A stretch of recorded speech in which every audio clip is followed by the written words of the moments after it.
நேற்று ஒரு வீடு ரீஓப்பனிங்காக வெளியே போயிருந்தாங்க. பார்த்தீங்கன்னா அந்த வேலை இந்த நெல் வயலை பார்த்துட்டு ஒரு ஷார்ட்ஸ் எடுக்கலாம்னு சொல்லிட்டு இறங்கி வீடியோ எடுக்க ஆரம்பித்தோம். ஆனால் பக்கத்தில் நடந்த ஒரு இன்சிடெண்ட்டை பார்த்து எனக்கு ரொம்பவே கஷ்டமாயிடுச்சுங்க. என்னன்னாக்கா, இந்த மாடுகள் எல்லாத்தையும் சாப்பிட்டுடுச்சுங்க. அங்கே இருக்கிற பக்கத்து வயலில் இருக்கிற நெல்மணிகள் எல்லாத்தையுமே சாப்பிட்டுடுச்சு. நான் துரத்துறதுக்குள்ளே பாதிக்கு பாதி சாப்பிட்டுடுச்சு. நான் பார்த்தீங்கன்னா ஒரே வீடியோவை தான் திருப்பி திருப்பி எடிட் பண்ணி போட்டிருப்பேன். நான் எடுக்கவே இல்லை.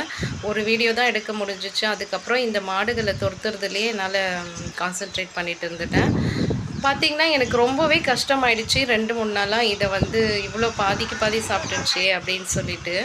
இந்த மாதிரி எனக்கு ஒரே ஒரு விஷயம் மட்டும் சொல்லிவிடுங்க. இந்த நெல்மணிகள் மறுபடியும் விளையுமா அப்படின்றத மட்டும் சொல்லுங்கள். ஏன்னா அது விளையும் அப்படின்னாக்கா நான் ரொம்பவே சந்தோஷப்படுவேன். ஏன்னா எவ்வளோ கஷ்டப்பட்டு அது போகவே மாட்டேங்குது. யார் வீட்டு நெல் வயல்லையும் மாடு மேய்ஞ்சினே இருக்குது. இந்த விவசாயி எவ்வளோ கஷ்டப்பட்டு இந்த நெல்களை விதைச்சாருன்றது அவருக்கு தான் தெரியும். ஏன்னாக்கா இது ரொம்பவே ஒரு ஃபீக்கான ஏரியா. அந்த இடத்துல விவசாயம் பண்ணியிருக்காங்கன்னா அவங்களுக்கு கண்டிப்பாக பணம் முக்கியம் இல்லை. அந்த மாதிரி ஒரு நல்ல மனிதர்களுக்கு இப்படி ஆயிடுச்சுன்றது மனசு வருத்தம் ரொம்பவே எனக்கு இருக்குது. ஏன்னாக்கா இது ரொம்பவே நான் சொல்கிறேன் இல்லையா, சிட்டி மைண்டில் இருக்கக்கூடிய ஒரு இடத்துல விவசாயம் பண்ணியிருக்காங்க. அப்படி அவங்களுக்கு பணம் தான் முக்கியம்னா பல லட்சங்கள் வாங்கியிருக்கலாம் இதை விற்றுட்டு.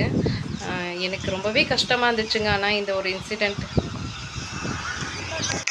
நீங்கள் இந்த மாதிரி கஷ்டப்பட்ட விஷயங்கள் ஏதேனும் இருந்தாக்கா கமெண்ட் பண்ணுங்கள். கண்டிப்பாக லைக் பண்ண சொல்ல மாட்டேன் இந்த வீடியோவை. அதுக்கு பதில் என்னோடய சேனலை சப்ஸ்கிரைப் பண்ணுங்கள். தேங்க்யூ.